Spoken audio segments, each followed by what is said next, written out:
Tunisia, February 1943. The desert air trembles under a pale sun. A thin line of smoke drifts upward from what was once a column of American tanks. Their steel carcasses, burned black and twisted, lie scattered across the sand. A group of German panzer officers stand nearby, binoculars raised, leather coats stiff with desert dust. One of them smirks, tapping his boot against the dented side of a wrecked M3 Lee.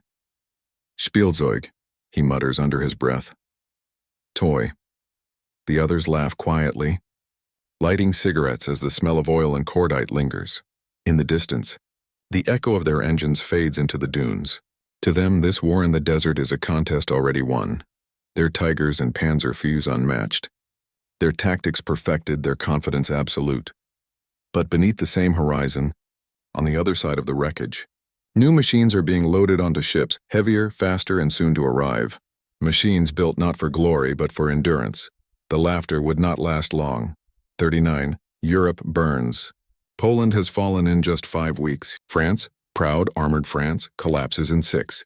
Everywhere the black cross of the Wehrmacht seems unstoppable. The world witnesses something new, a war of motion. Columns of German panzer divisions roll through Europe with breathtaking coordination.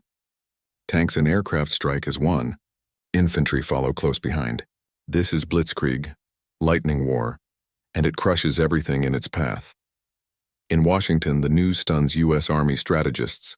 America has tanks, yes, but on paper more than in steel. Many are relics from the 1920s. Underfunded, underpowered, designed for theory rather than war.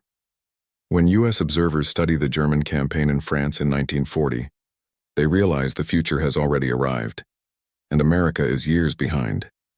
At Fort Knox, Kentucky, the newly formed armored force begins to take shape. Generals like Adna Chaffee and George S. Patton preach mobility and aggression. They study the German model but face a painful truth. The United States lacks not only the tanks but the doctrine, the logistics, and even the belief that armored warfare could win wars. Industry, too, remains skeptical. In Detroit, automobile magnates see tanks as curiosities, not priorities. Ford and Chrysler focus on cars, not combat. By 1941, the U.S. Army's most common armored vehicle is still the M2 light tank. Barely armored, lightly armed, and utterly obsolete against German Panzer III and Iver models.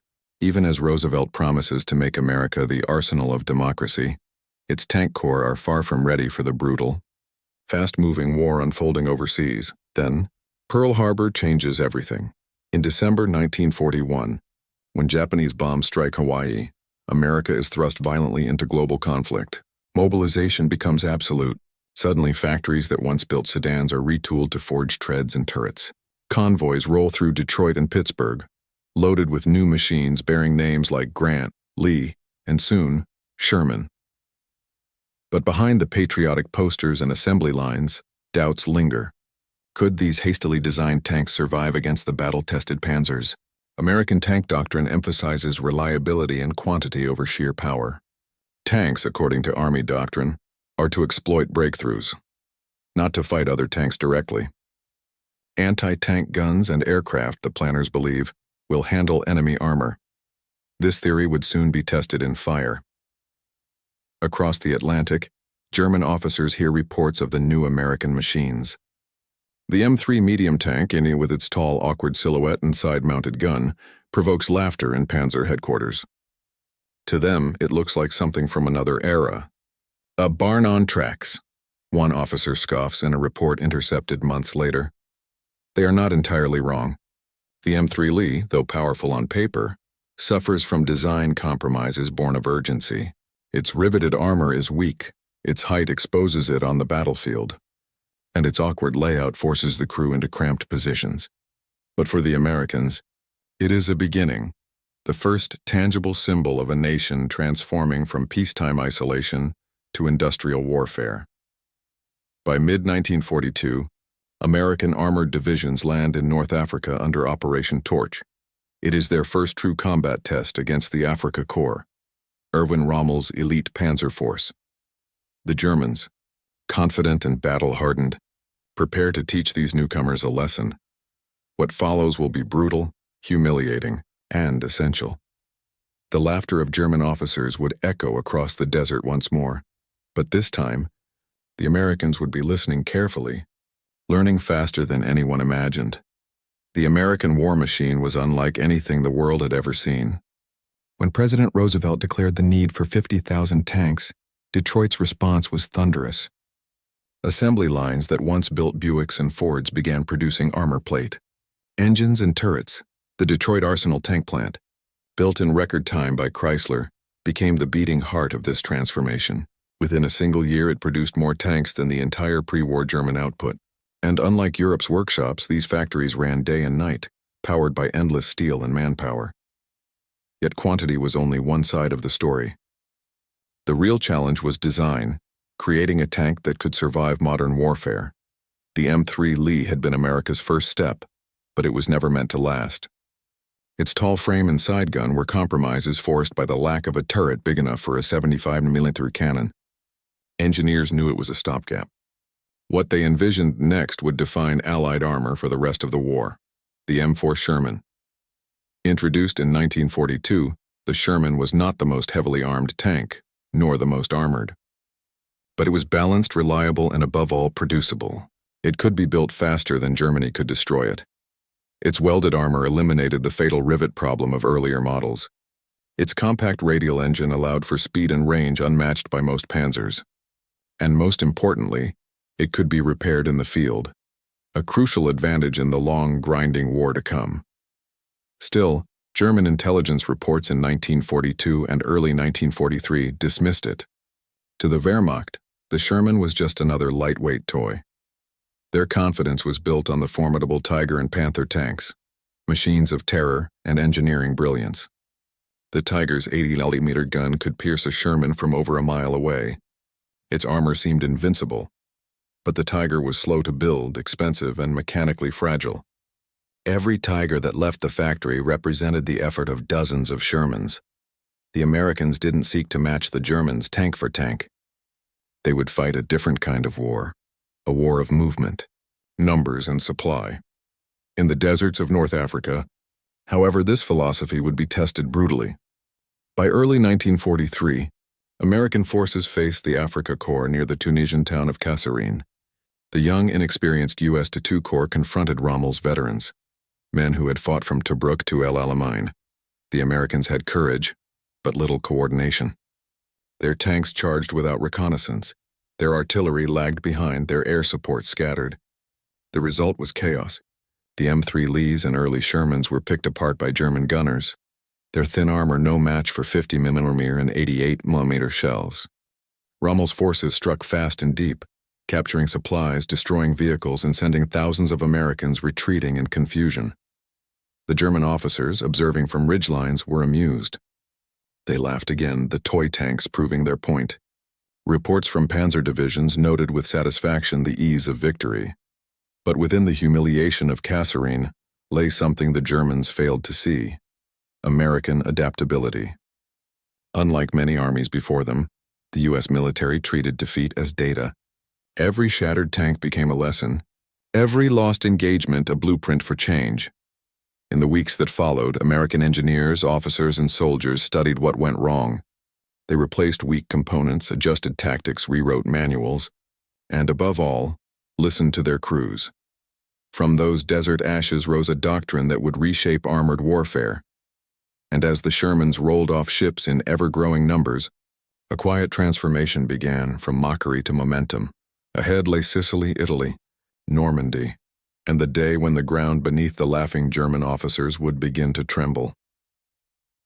The human angle, the men inside the steel, they were barely more than boys. Tank crews drawn from farms, factories, and small towns. Many had never seen a tank before enlisting. Their hands were more familiar with tractor levers than turret controls. In North Africa, under the blinding desert sun, they learned quickly what it meant to fight inside a furnace. The M3 Lee's interior was cramped and stifling, 130 degrees or more in the midday heat. Oil fumes clung to their clothes. The noise was deafening, each shell casing bouncing off steel walls. A crew's survival depended not on heroics but on discipline. 5 men moving as one machine. The driver trusted the gunner. The gunner trusted the loader, the commander trusted them all. One mistake meant death before they even saw who fired. When shells struck, the tank's armor sometimes shattered inward, spraying molten fragments called spall. Many crews carried burn scars for life. Those who escaped burning tanks often turned back to fight again, climbing into a new Sherman within days. Letters from soldiers described fear in plain language. You can feel the ground shake before you see the Germans. The air goes heavy, and you just hope it's not your turn. They knew the enemy's reputation. They knew the Tiger's gun could kill them before they were even in range. Yet they drove forward, again and again. This quiet, relentless courage would define America's armored corps. It wasn't born from superiority. It was forged from endurance. The technological angle, the machine that changed everything. The M4 Sherman was not perfect. Its 75mm gun struggled against the frontal armor of the German Panthers and Tigers. Its high silhouette made it easy to spot, and when hit, its gasoline engine could ignite. Catastrophically was earning it grim nicknames like Ronson and Tommy Cooker, but its true genius lay not in any single specification, but in balance. The Sherman could traverse rough terrain that immobilized heavier tanks. It was easy to maintain. Parts were interchangeable, and field repairs could be done in hours rather than days. Its reliability meant more tanks reached the front, stayed there, and kept moving. Mechanics and engineers became the hidden heroes of this evolution. When tanks broke down, and many did, they worked through nights, welding, scavenging, improvising. A Sherman could be stripped and repaired in the field using nothing more than spare parts and willpower. Over time, the M4 evolved. Upgraded 76mm guns, improved suspensions, and better ammunition gave it teeth. The British fitted some with their own high-velocity 17-pounder gun, creating the fearsome Firefly variant, capable of destroying even Tigers at long range. To the Germans, it seemed absurd that such a simple, mass-produced vehicle could keep coming, again and again. But that was the point. The Americans had built not a weapon of elegance, but a weapon of persistence. The enemy viewpoint, the confidence of the panzers for the German panzer officers. Victory in 1941 and 1942 felt almost routine.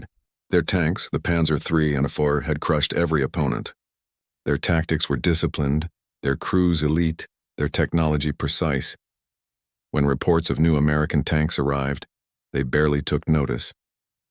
The Wehrmacht's mindset was clear. Industrial might did not equal battlefield skill. Captured M3 Lees in North Africa reinforced their arrogance. They examined them, laughed at the crude design, and filed reports describing them as inferior to all German armored models. Even the first Shermans, encountered near Elgwetter in 1943, were dismissed as mediocre. What the Germans could not see from their side of the front was what was happening behind the American lines, a storm of reorganization, retraining, and production that would soon overwhelm them. By the time they realized what was coming, it was too late. In the East, the Red Army had begun its own armored resurgence. In the West, Allied air power was growing daily. The Germans still had the best tanks on paper, but every destroyed Tiger meant a logistical wound that could not heal. As one captured German officer later admitted, "We did not fear the American tank as much as the fact that there were always more of them." Behind the laughter, doubt began to grow. A quiet unease as reports flooded in of thousands of new Shermans arriving every month. The war of skill was turning into a war of endurance. And the Americans were built for endurance. The ground beneath their confidence was starting to tremble. The industrial angle, the arsenal of democracy, while the Germans refined, the Americans multiplied. By 1943, the United States was producing 2,000 tanks every month, a pace no other nation could imagine. The secret lay in mass production, interchangeable parts, streamlined assembly, and relentless efficiency. Factories like Detroit Arsenal, Lima Locomotive Works, and Press Steel Car Company became symbols of total industrial mobilization. Women riveters, machinists, and welders stood where men once did, feeding the steel veins of a nation at war. Trains loaded with Shermans rolled to ports on both coasts, their olive-drab hulls shining beneath factory lights. Germany could build brilliance. America built endurance.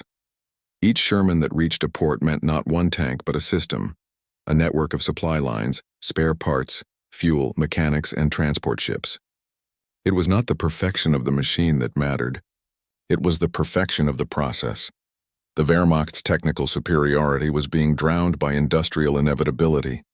One Tiger destroyed might make headlines, but 5 Shermans arriving the next morning shifted the balance of an entire front. When the German officers laughed at the toy tanks, they misunderstood the true battlefield that mattered, not the desert, but the factory floor. The tactical angle, learning the hard way. At first, American commanders fought armor as if it were cavalry, charging, breaking lines, counting on bravery instead of coordination. Kasserine Pass exposed how dangerous that belief was. Then came change. General George S. Patton arrived in North Africa with one message: discipline. He drilled his men relentlessly, ordered proper reconnaissance, demanded coordination between tanks, artillery, and aircraft. He replaced chaos with choreography. Tank destroyer battalions, infantry support tactics, and combined arms maneuvers became second nature. Each engagement turned into a lesson. By Sicily and later Italy, American tank crews fought as a system, not as individuals. Air superiority became the tank's greatest ally. When Shermans rolled forward, P-47 Thunderbolts circled above, hunting German armor before it could strike. Artillery units synchronized their fire to support every armored thrust. This new doctrine turned weakness into power. The Shermans' reliability allowed commanders to plan for constant motion. Tanks could advance hundreds of miles without mechanical collapse. The Germans, forced to repair their temperamental Panthers and Tigers, could not keep up. By 1944, the U.S. Armored Corps no longer chased the enemy. It outpaced them. The moral angle. The power of underestimation. There is something profoundly human about being underestimated. For the men in those early mock tanks, the laughter of the enemy was not an insult. It was fuel. American soldiers entered Europe in 1944 carrying not arrogance but conviction. They had learned humility in North Africa, discipline in Sicily, and resolve in Italy. By the time they reached Normandy, they carried experience forged in defeat and tempered in steel. The laughter of German officers in 1943 had given way to disbelief in 1944. Disbelief at how these amateurs advanced through hedgerows, crossed rivers, and assaulted fortified towns without breaking. Each Sherman crew carried the quiet pride of transformation. They knew their tanks might not win a duel, but they would win the war. They fought for the man beside them, for the promise of home, for the belief that persistence could overcome perfection. One veteran later said it best: "They had better tanks, but we had more, and we kept coming." That was the difference. The moral tide of the war had shifted. The American soldier was no longer the novice, the student, or the substitute. He was the symbol of endurance itself. And as the Sherman columns rolled east toward France, the world began to understand. The sound of those toy tanks was the sound of inevitability. Tunisia, February 1943. At dawn, the horizon glows orange as shells burst over the Kasserine Pass. Dust clouds twist across the valleys. American tanks burn along the ridgeline, their crews scrambling for cover. German half-tracks cut through the smoke, Panzer IVs advancing with deadly precision. It is chaos. Radios jammed, orders confused. Young American commanders, many fighting their first battle, try to hold the line against Rommel's veterans. The Desert Fox's tactics are fluid, his movements unpredictable. His panzers hit hard, withdraw, and strike again from the flanks. The U.S. II Corps collapses under pressure. Units fall back in disorder. Dozens of M3 Lees are destroyed in minutes, their high profiles easy targets for the German 88mm guns perched on the hills. By nightfall, Kasserine is a defeat. Hundreds of tanks lost. Thousands captured or killed. But beneath the humiliation, something critical happens. The U.S. Army begins to see how the Germans fight. Reports flow back to headquarters. The need for reconnaissance before engagement, the importance of radio coordination, the value of overlapping fields of fire. Tank destroyer tactics are re-examined, logistics are reorganized. Within weeks, the U.S. Army is rewriting its manuals. When General George S. Patton takes command of 2 Corps in March 1943, his orders are simple: no more improvisation. He transforms the broken formation into a professional force.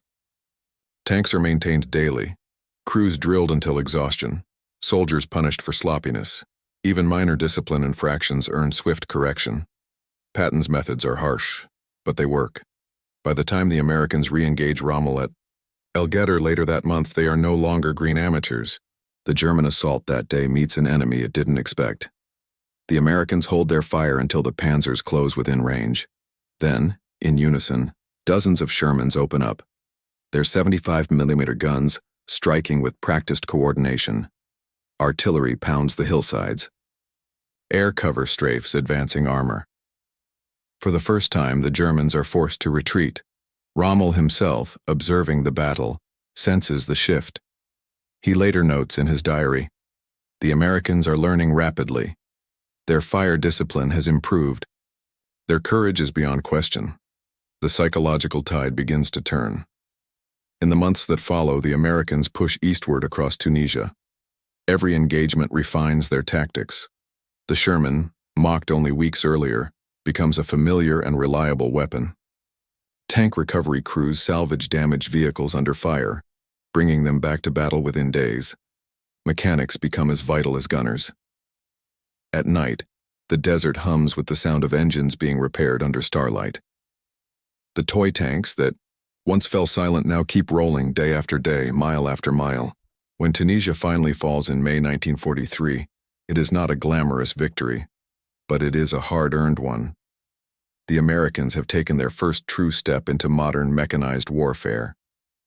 For the German officers who once laughed, a new realization begins to surface. The Americans may lack elegance, but they possess something deadlier: momentum.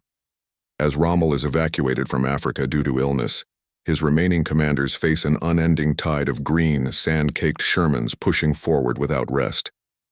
The laughter has faded. In its place, an uneasy respect. From this moment, the German army's advantage begins to erode, not because their tanks have worsened, but because the enemy across from them has evolved. The lessons of Kasserine will follow the Americans across every battlefield that lies ahead, through Sicily, across Italy, and into the hedgerows of France. The ground that once witnessed defeat now becomes the foundation of vengeance. And soon, that vengeance will arrive on the shores of Normandy. June 6, 1944, Normandy.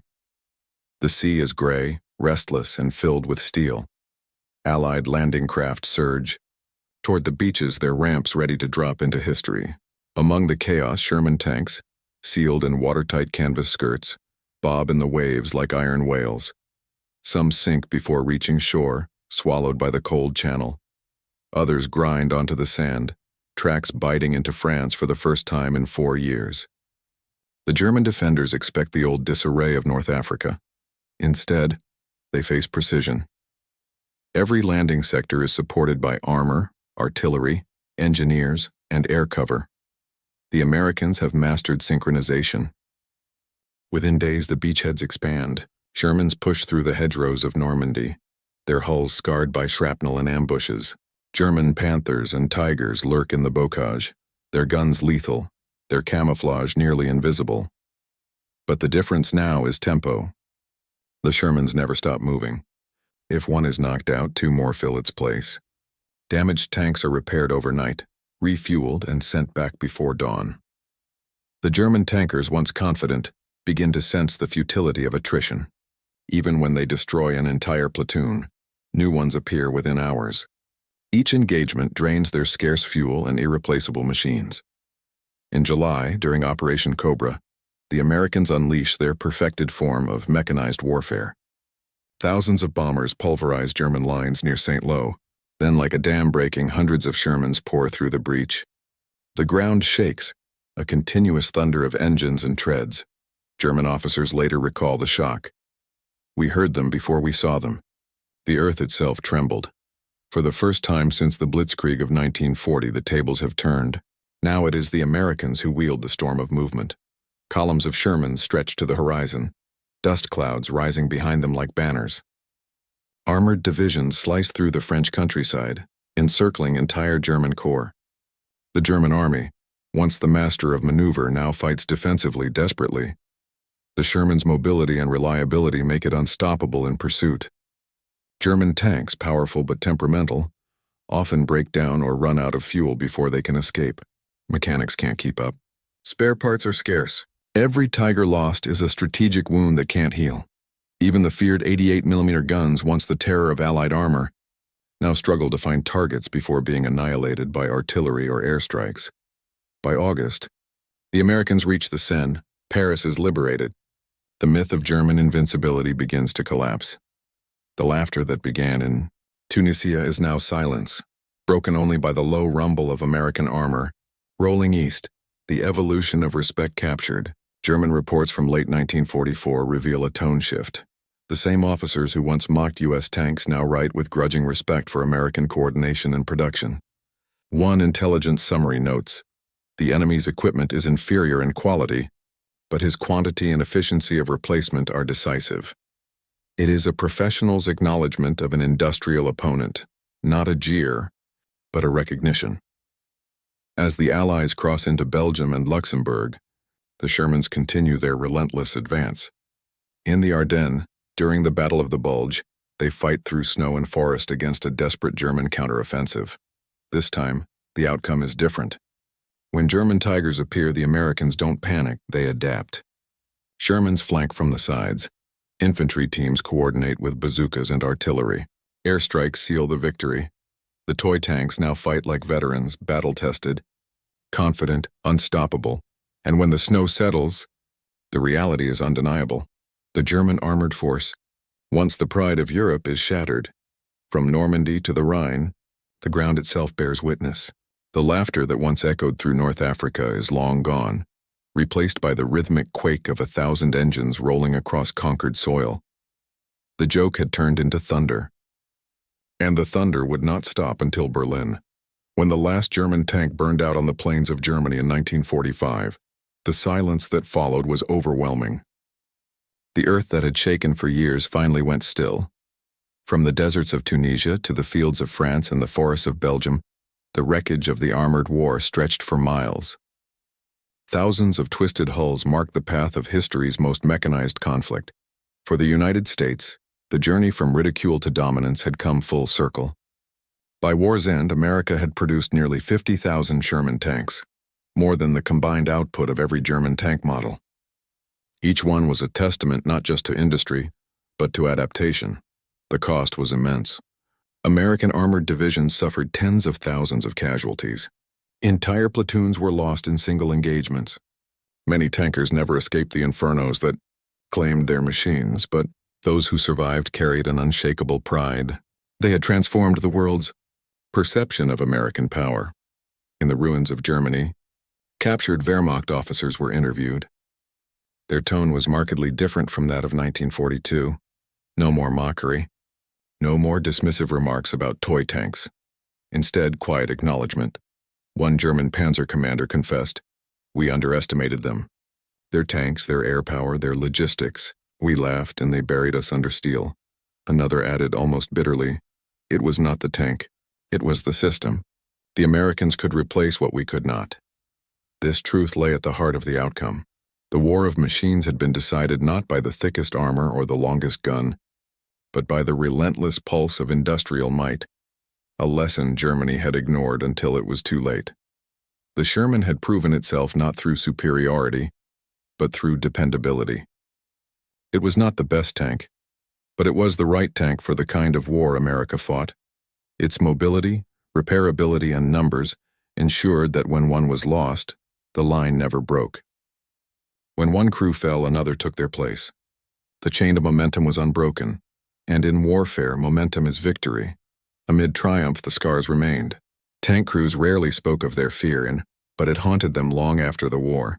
Many remembered the metallic smell of burning fuel, the screams of trapped comrades, the helplessness of being inside a steel coffin. In interviews years later, one veteran summarized it quietly. "We were proud of the Sherman, but we never loved it. It got us home, and that was enough." Cemeteries across Europe tell the rest of the story. Rows upon rows of white crosses mark the cost of the lessons learned in North Africa, Sicily, and Normandy. The laughter of the enemy had faded, but it had been paid for in blood. Yet through that sacrifice, the legend of American armor was born, not as a symbol of invincibility, but of perseverance. The same crews who once drove into battle in obsolete M3 Lees ended the war rolling through the ruins of Berlin and Shermans. The journey between those two moments, from humiliation to triumph, defined the spirit of an entire generation. By the time the guns fell silent in May 1945, the world understood what the German officers had failed to see in 1943. You could laugh at a tank. You could mock a machine, but you could never stop a nation that refused to quit. When the guns of Europe finally fell silent, the factories did not. The same industrial rhythm that had forged tanks for war now pivoted to rebuild the world. Yet the lessons of armored warfare, its triumphs, failures, and brutal efficiency, would never fade. The M4 Sherman, though soon obsolete, became the blueprint for post-war mechanized warfare. Its design principles, simplicity, mobility, reliability, became the DNA of future American tanks. From its lineage would come the M26 Pershing, the M46 Patton, and eventually the M60 and M1 Abrams, each an evolution born from the mistakes of 1942 and the endurance of 1944. The psychological lesson was just as profound. The laughter of the German officers had exposed not arrogance, but blindness, the inability to see that war is not a contest of perfection, but of adaptation. In the years after the war, analysts studied the Sherman's record with divided opinions. Critics called it undergunned, its armor inadequate, its losses excessive. Admirers countered that it won because it could be built, moved, and repaired faster than anything else. Even the Soviet Union, America's uneasy ally turned rival, took note. Their T-34, like the Sherman, embodied the philosophy of balance over brilliance. Together, these two tanks defined the industrial age of warfare, machines built for nations, not for individual battles. Germany's own post-war engineers, humbled by defeat, admitted what their officers had once denied. "We built masterpieces," one said, "but you built armies." The United States emerged from the war as the world's dominant industrial and military power. Its armored divisions, once mocked, now formed the backbone of NATO's deterrent in Europe. The sight of Sherman variants rumbling through occupied Germany became a daily reminder of the new order, not of conquest, but of permanence. German cities lay in ruins, their rail lines twisted, their factories silent. The same steel that once fed the panzer divisions was now melted down for reconstruction.